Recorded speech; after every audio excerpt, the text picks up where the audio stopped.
welcome to another gospel movie review. Today we'll be taking a look at The Prime Suspect.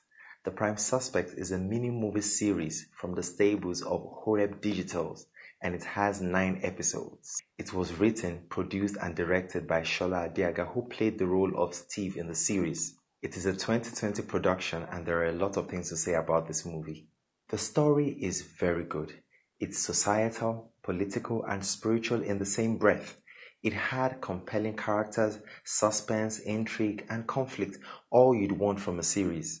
The first episode was impressive and set the tone for what was to come. You'd always look forward eagerly for the next episode. The Prime Suspect tells the story of the president of a fictional country, the United African Republic, President Adeaga, played by the late David Komolafe.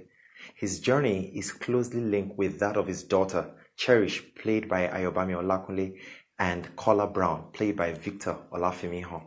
The movie spares nothing in bringing in the cream of the crop as cast and crew. I feel this is the level that Nigerian gospel movies are getting to, the level where several professionals are brought in to work on a single movie project. I counted close to 200 cast and several others as crew. Definitely, a lot of time, money and manpower were invested into this production. The branded airplane was a remarkable sight. The underwater shot, awesome. I was wowed by it and I think it is novel as far as Nigerian gospel movies go. I like the fact that the movie was very broad in scope, a national scope that called for the use of different languages and dialects. The costuming was very good and quite creative. The acting here was first class, especially Ayobami Olakunle's. I hope she gets nominated for an award at the Gospel Film Festival for 2020. Evangelist Wole Olaleye also excelled in his part as Atiba, who served as the comic relief in this series that treats very serious issues of governance. I made a lot of observations about this series. First is the fact that President Adeaga was played by David Komolafe, who had passed away in 2017. This suggests that The Prime Suspect had been shot 3 years ago at the latest. We don't know why it wasn't released before now, and I can only assume that there must definitely have been a lot of challenges and obstacles in its release, but the testimony is that to the glory of God, it eventually came to fruition.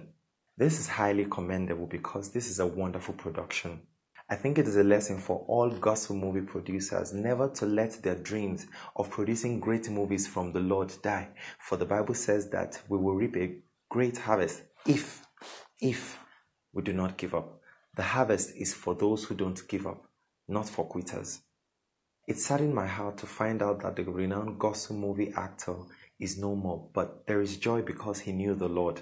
Perhaps this was his last participation in a gospel movie, but I can say that it was an exit in grand style. I see the whole concept of The Prime Suspect as a lofty idea, and I would say that it was a successful experiment. I use the word experiment because from the production of this mini movie series, we see the things that work in producing such and the things that need to be done differently for a greater production. The removal of certain items would have made the movie feel more original. I would have appreciated it more if the establishing shots and the drone shots were recorded by Horeb Digitals herself rather than what looked like stock footage. Also, the simulated driving by Evangelist Wole Olaleye didn't work for me. Similarly, the scene in the House of Assembly where automated dialogue replacement ADR was used for Elvon Jarrett should have been removed. I say this because ADR didn't seem to work here well, and if the scene had been removed, it wouldn't have been missed at all.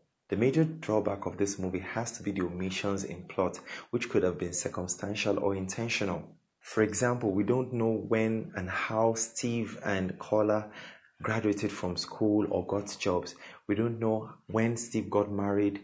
We don't know how the relationship between Kola and Cherish became amicable, especially considering the fact that this is a relationship that naturally would have been vengeful. Neither do we know what information Kola supplied to have made the assassins want to kill him. More time could have been used in character development in this movie. Cherish's mother and brothers were virtually non-existent until the 6th episode. Generally speaking, if more time had been used in building the characters, it wouldn't have felt out of place, neither would it have affected the pacing of the movie. This means that The Prime Suspect could actually have been referred to as a series rather than a mini-movie series. It might have had 20 odd episodes for the audience to watch, enjoy, and look forward to. Definitely, Sola Adeaga's next series is going to be a full one and not a mini-movie series. I say this because even The Prime Suspect had the potential to be one. Well, The Prime Suspect is done and dusted now, and we look forward to the next one. The producer has told us to look out for, in his own words, a new powerful Yoruba movie starring Tope Alabi. Well, fingers crossed. We've come to the end of the review of The Prime Suspect. Have you watched it? What did you think about it? The link to the movie is in the description below. Till the next review, stay blessed.